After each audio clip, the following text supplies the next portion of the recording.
welcome to another edition of What the Fuck Happens in the YouTube Atheist Community and whatever, the chatters stuff. Anyway, yeah, yeah, I'm just kind of in an mood. Yeah, I don't really, the whole community thing doesn't look all that brilliant an idea. But the atheist community hasn't been the atheist community for a few years either. There's no cohesion, or there's nothing. There's nothing. It's not even, doesn't really exist. So it's just a bunch of these different perspectives arguing about reality. And I'd argue that most of them are just arguing psychology and not really arguing about anything real or factual or significant in that sense. Logical. Even though they have names like logic in their names. No, not even close. Some asshole Lucid something or other. That Florida thinks is somehow interesting. I guess I'll do a response video to his critique of Benatar, which isn't really a critique of Benatar. It's a critique of people who think the asymmetry is a rational argument. He hasn't even read the book, and he's just critiquing the people who suggest the argument is good and just putting them in a classification and saying, oh, they're too dark or they're too depressive. Yeah, that's right. Yeah, it's not a happy truth. The truth isn't a great story, okay? You think evolution's a great story? Then you're stupid. You're ignorant. You're a fool. You're a sadist. If you really think evolution's a good story, you have to be a sadist. I mean, really. I mean, when you just think of all the harm, all the suffering, the attrition rates alone, no anesthesia. I mean, come on. You could even just go with the human story. Cholera, the Black Plague. I mean, just horrible war. I mean, just horrible. Slow, horrible death. You're a sadist. I mean, if the truth doesn't get you down, okay, there's no God fairy tale happily ever after in heaven. It's a sad truth, but there isn't. And anybody who's feeling good about that is a psychopath, like this idiot. Yeah, I haven't responded on kind of odd because it's just psychology videos, and one of them, it was just so telling. Where he's describing this necessity that we all just accept it the way it is, and he was using rhetoric, and it was just so, he was saying, expecting, if we have expectations that life be fair, or life not be cruel, or life not be stupidly random, that deserve might have something to do with it. And he's arguing as if we would expect these things. So it simply, his whole entire bullshit could be changed if he just changed the word to want. If we want fairness. Yeah, want's a pretty reasonable thing. Expecting would be idiotic. But wanting would be sensible. Wanting a fair game, a better game, is a perfectly reasonable thing to do. It's just so stupid. So anyway, yeah, so I'm just going to do my thing. I'm going to try to make the argument simpler and simpler. I already have done that to some extent. I've written this shit down and gave people a simple little profile of reality. A simple little description of it. And so far I haven't gotten any rational response to that. But we'll go back to that. I'm going to do a physics video too. But just the fact that we have this, this simple mechanism, the universe, chemistry, replicating molecule, tools, sensation, consciousness, just a tool. I was reading a blog by the McCarpet girl, Christy, and Carrie, sorry. Whatever. She was talking like this hard problem thing is still a mystery or something, like, why are we conscious? We're conscious because this is what evolution used. But in a sense, we're conscious because the concept of urgency is very hard to synthesize in software. It's very hard to make something benign that can do this weighing thing that isn't a program in and of itself, that isn't some sort of,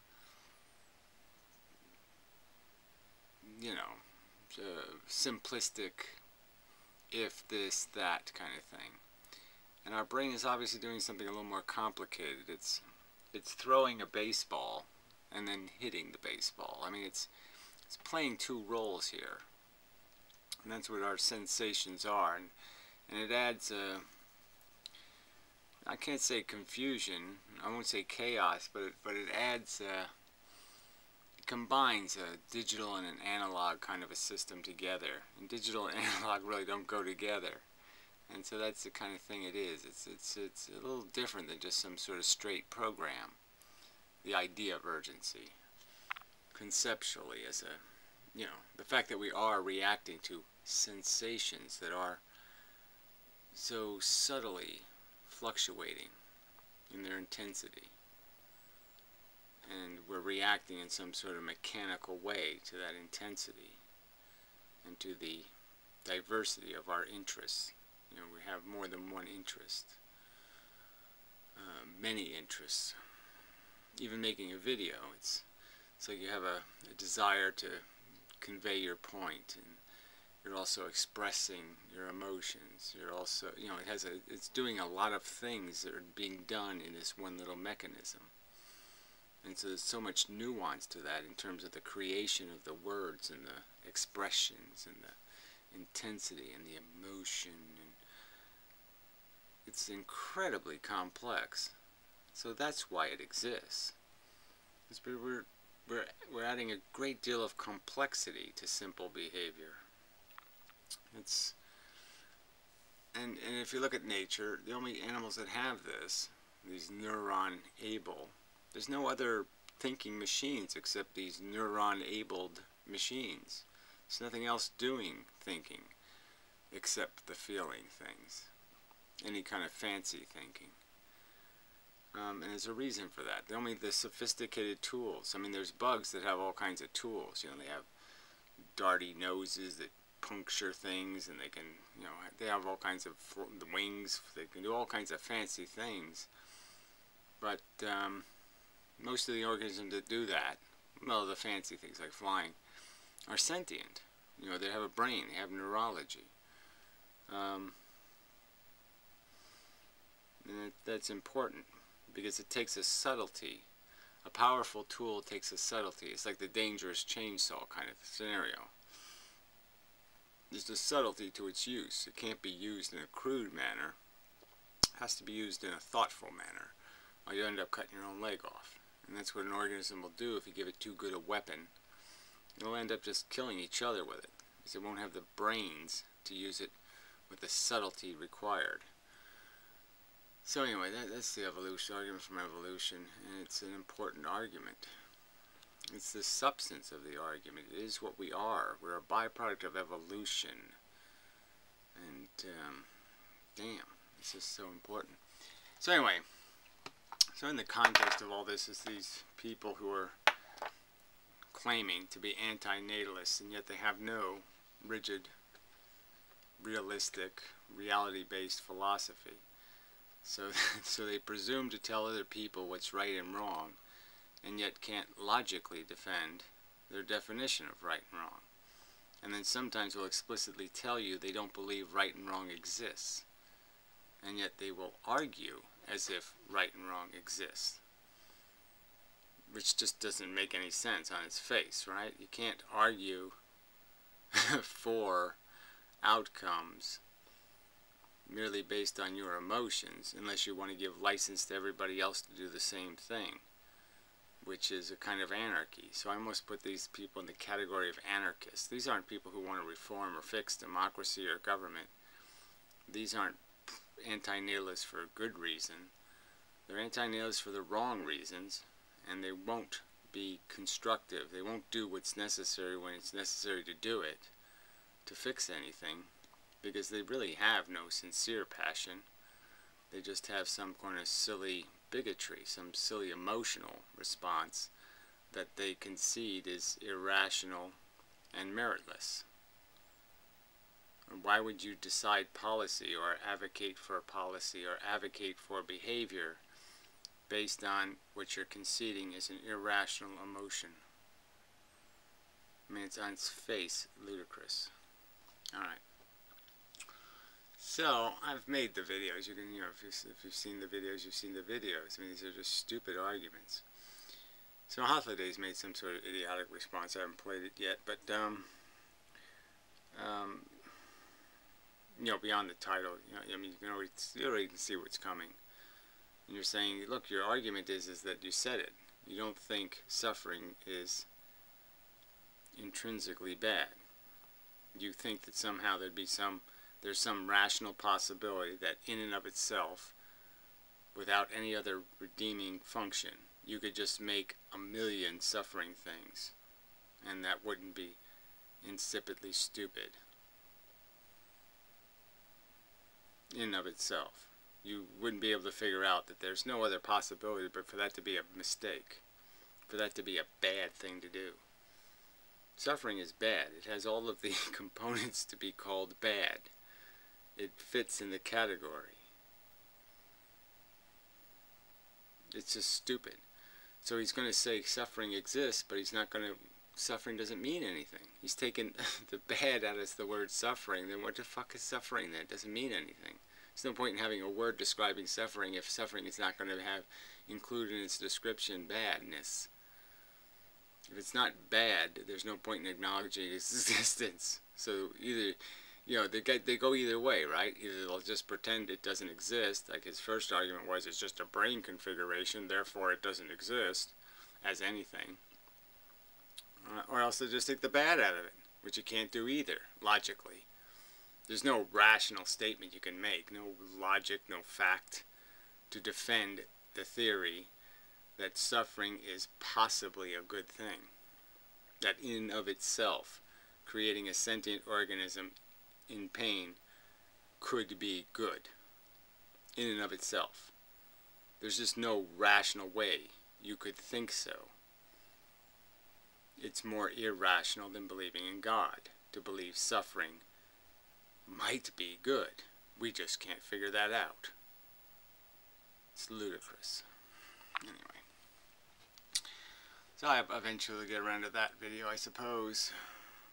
So anyway, I'm just down on the whole. Like I said, these half-ass anti-natalists, and I don't want to blame Flyora, but it just seems like she's inviting it. I mean, she just seems like she wants some sort of people to talk to, and so she'll talk to any lunatic. And yeah, well, I'm just, these people aren't anti-natalists. They're not good for the cause, and you would think they are, but you'll find out when it comes to any kind of real policy to do anything about the real problem. They won't be showing up for that war. So anyway, I mean, it just makes you look silly to sit there and have affiliation or association with people who have no rational or logical justification for their advocacy. They're advocating from a position of non-reasonableness. So it's essentially the same thing. Like I said, you might as well just give license to religious assholes then, because they have a feeling. If you don't have to have evidence and logic, then there's just no fucking point. You have to have those things if you're going to advocate for something.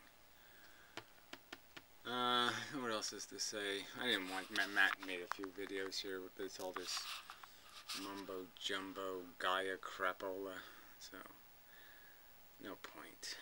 And Piro's a lunatic. I made the mistake of... Well, first he made this room last night, and I was going to make a room this afternoon. I just got stuck. I was cutting down a tree, and it just didn't go very well, so it took me much longer than I thought it would. Well, anyway, because I was going to make a room this afternoon when his room opens up, just to be a pain in the ass.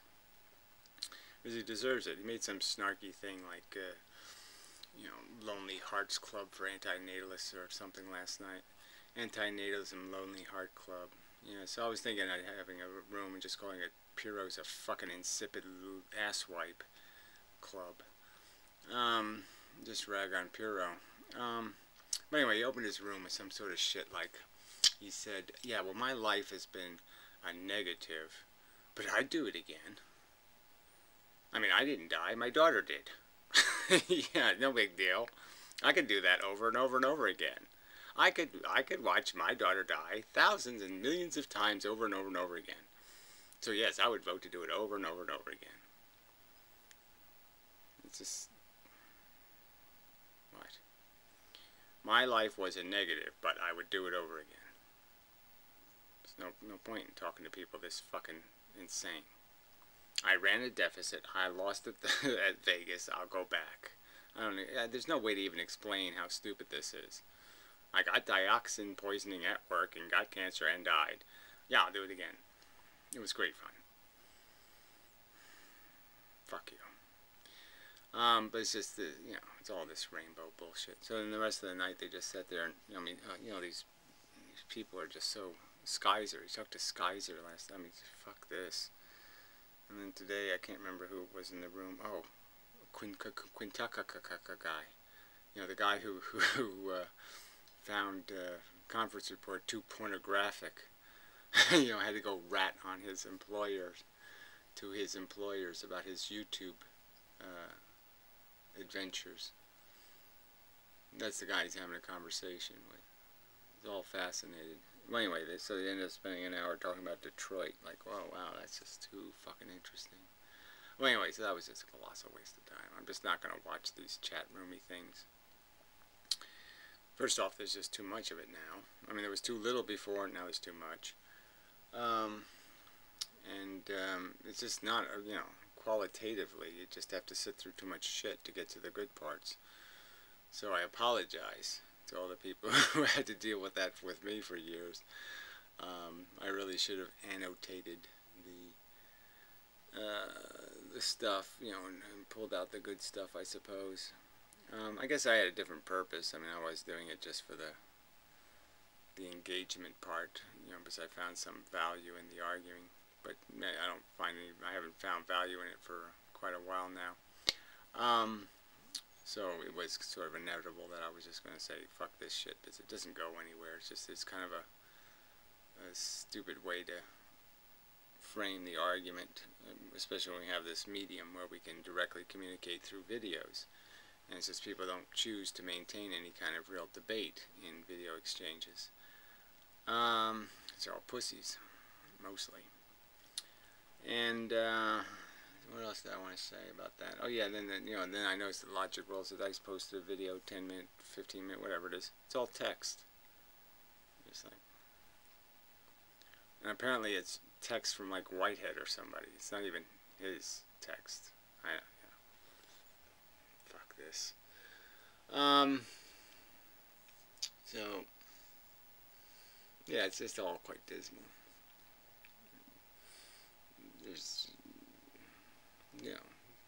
There's people just don't have much use or quality in their arguments. I mean, outside of Glenos, Derived Energy was a good arguer, but the problem with him was the whole, he was a nihilist too, which was a problem for me anyway. Personally, I couldn't, I still can't make any sense out of it. Yeah, it's impossible. It's just a silly position to take. A silly position to take to be an advocate for anything, and certainly silly from the perspective of making the argument from empathy. So at least Derived Energy wasn't making the argument from empathy. He didn't even mention animals or anything else in his argument in the beginning, because he didn't even relate the argument to the welfare of sentient creatures. But he wasn't really, strictly speaking, a nihilist either, though. Well, anyway, there's no point in going through that old shit. But, fundamentally, everybody's an asshole, except for Glenos. Yeah. And it's not just because he buys me cigarettes. But he actually does make logical arguments. which so few other people do, and it's unfortunate. But yeah, I really am I really do see there's certain rules to, you know, there's certain framework you can't really step outside of and me say we're on the same side, because it's just not, we're not on the same side then. If you think there's an is-ought gap, in my opinion, you have no business oughting. You have no business argue with anybody about what should be if you think there's a gap.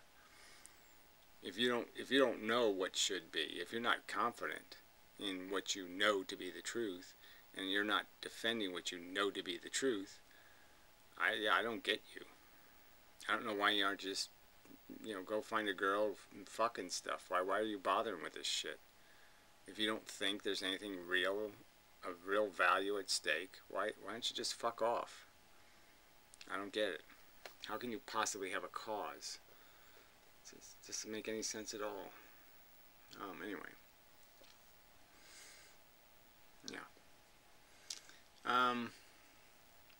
But see, that's because this is all some sort of Gaia crap or whatever. I mean, these people who think the DNA molecule is giving them sensations that they can't overcome with understanding, like knowledge doesn't temper or change their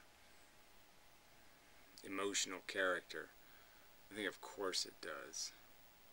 And it certainly makes it controllable. Your emotions don't get out of control. You don't get too whacked out on an emotion if you know the truth of why you're having the emotion.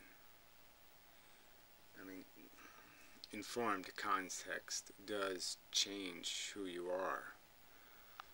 Knowledge changes you. It's truth. You're not a dumb monkey when you have knowledge and information. So this claim that you're somehow informed and yet your knowledge doesn't give you any power over your emotions, bullshit. So anyway, I mean, I am emotional because my knowledge is telling me this is serious business. This is a fucking crisis. This is horrifically horrible. This is horrible times the speed of light squared horrible. I should be even more panicked emotionally than I am. That's how bad things are. The amount of torture that will be wasted and pissed on because of these assholes is immense, and I should be hysterically distraught in contemplating that horror. And the fact that I'm not is kind of an indication how we aren't by nature very generous, and our emotions are tempered by our self-interest and selfishness. Because if I really developed a high sense of empathy, I would be distraught.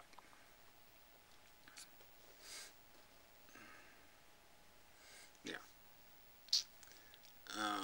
But I guess that's the point, though, is that it is, I guess I am, in a way. It's just that distraught has just turned into a desperate kind of sad depression. You know, because there's nothing else you can practically do with any emotion. Hate will get you nowhere. Anger, frustration. So all these emotions that you could have for no value. You know, beyond the fact that they do get you motivated to do something. So somebody brought that up too, about how I made the argument about how you need to be motivated in the context of this stupid, idiotic, inane argument. It was just such a stupid comment to make because, yeah, I'm motivated because I believe the suffering matters. I'm arguing, why would I be motivated if I didn't believe it? And these idiots can't even figure out what really is being argued here. So, anyway. But yeah, I just put these nihilists in the category of the anarchists. Okay, it's this little tiny minority of lunatics, truthers, anarchists, nihilists, just whack jobs who, you know, they're somehow invested in this notion, and they just can't They won't let it go. It's like a religion. It makes the world make sense to them somehow, but it's nonsense. It's just scapegoating, right? That's how anarchists are doing. They're just scapegoating and looking for a simple solution. Oh, we get rid of law and justice and notions of, organization. Somehow everything will be just fine. It's just a fairy tale. It has no merit whatsoever. Anyway, so I think that's enough of a video. So, I don't know what I don't know what my exact plans are. The comment sections do piss me off because it's just bullshit. It just hasn't evolved any. It's just all these personal attacks. It's wasting my time. No accurate quotes. No rational arguments. I mean, these arguments just don't mean anything to me. No one's saying anything that's meaningful or sensible or rational. You can't prove suffering's bad.